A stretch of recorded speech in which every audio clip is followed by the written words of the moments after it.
नमस्कार। आज मैं आपके सामने फिर उपस्थित हुआ हूँ एक नए विषय वस्तु को लेके। आज मैं गर्भावस्था के विषय में आपसे बात करूँगा। हमारे प्रोग्राम का एक महत्वपूर्ण विषय है गर्भावस्था, और हमको बार बार इसकी परामर्श करने की आवश्यकता पड़ती है। इसलिए आज गर्भावस्था पर हम आपके समक्ष कुछ बिंदु रखेंगे जिसका हमें आगे से ध्यान रखना है। हमें गर्भवती महिलाओं की 4 जांचें समय समय पर करानी होती हैं।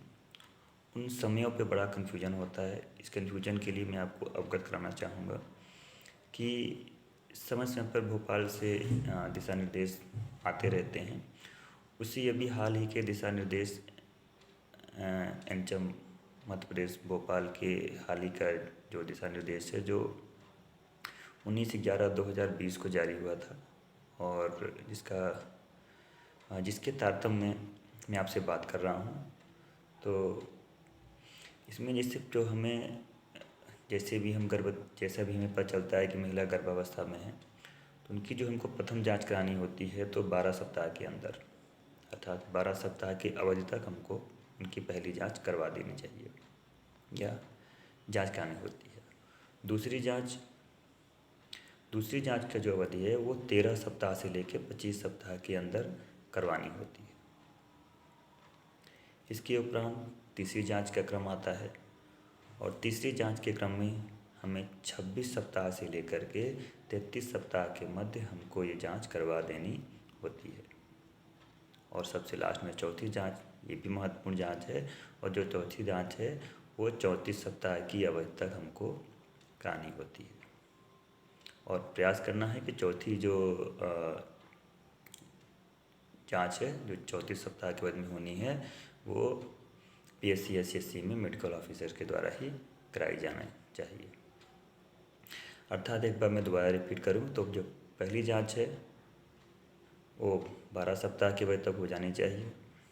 दूसरी जांच जो है 13 सप्ताह से लेके 25 सप्ताह के मध्य होनी चाहिए। तीसरी जांच 26 सप्ताह से 33 सप्ताह के मध्य होनी चाहिए, और चौथी जांच 34 सप्ताह की अवधि के तक हो जानी चाहिए। उस जांच के फ़ायदे हैं, इसलिए इस जांच को कराने की बात की जाती है। पहला फ़ायदा, अगर हम समय पर जांच पता चल गया और हम समय पर जांच करा रहे हैं, तो हमें 2 TT के इंजेक्शन आसानी से मिल जाएंगे। अर्थात एक महीने के अंतराल में 2 टिटनेस TD के इंजेक्शन हमको बड़े सुगम तरीके से हमें प्राप्त हो जाएगा, या हम गर्भवती महिला को 2 TT के इंजेक्शन समय पे लगवा सकते हैं एक महीने के अंतराल में। दूसरा, हर जांच में वजन की जांच हो जाएगी, खून की जांच हो जाएगी, BP की जांच हो जाएगी, शुगर की जांच हो जाएगी, और पेट की जांच हो जाएगी। इतनी जांचें हमारी हर बार होंगी, और इन जांचों से हमें अपनी बीमारियों का पता चल जाएगा।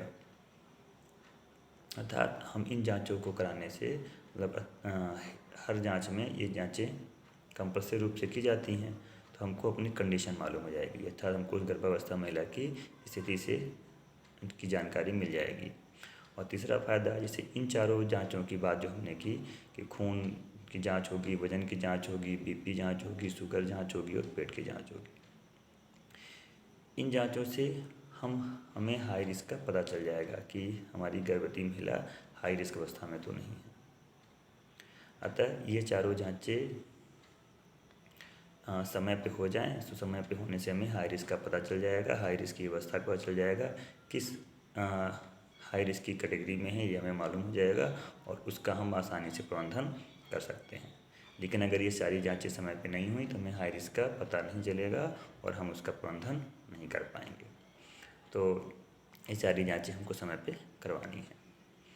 इसके बाद जैसे हम जांच करवा देते हैं, लेकिन इस जांच के दौरान हमें एक चीज़ ध्यान रखना है। इस पूरी गर्भावस्था के समय में गोलियों का सेवन पे हमें ध्यान रखना है। जिससे जब हम पहली जांच कराने आते हैं, या कहें कि मैं गोलियों के बारे में आपसे विस्तार में बात करूं, तो सबसे पहले शुरुआत हमारी होती है फोलिक एसिड की गोली से। अर्थात गर्भावस्था से लेकर के 3 माह तक की अवधि तक फोलिक एसिड की गोली हमको खानी होती है, या एक गोली रोज़ हमें गर्भवती महिला को खिलवानी होती है। या सर और सरल भाषा में कहें तो गर्भावस्था के से लेकर 3 माह तक की अवधि तक एक गोली रोज़ फोलिक एसिड की। इसके बाद चौथे महीने से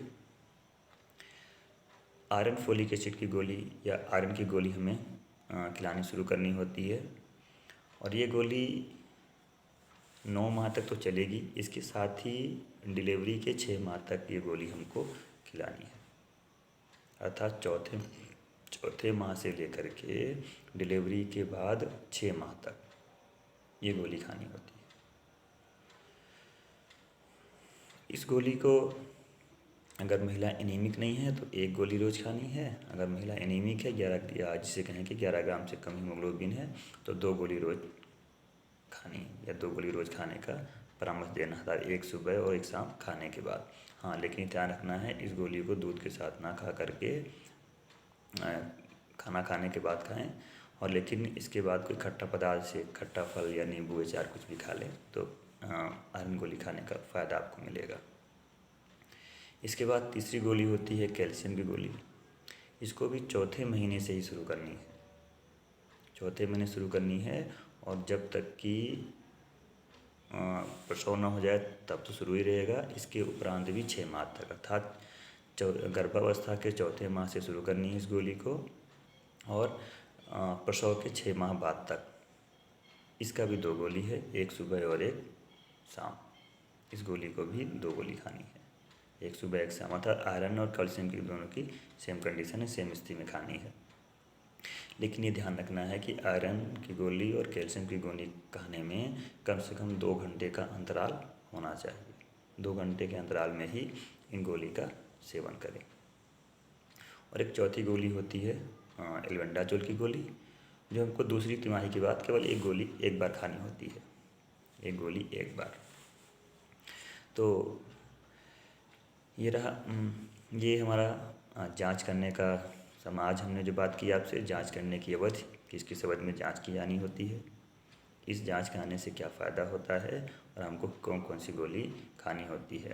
तो कृपया इसको सभी हितग्राही को इस संबंध में परामर्श प्रदान करें और समय पे सभी का जांच कराएं।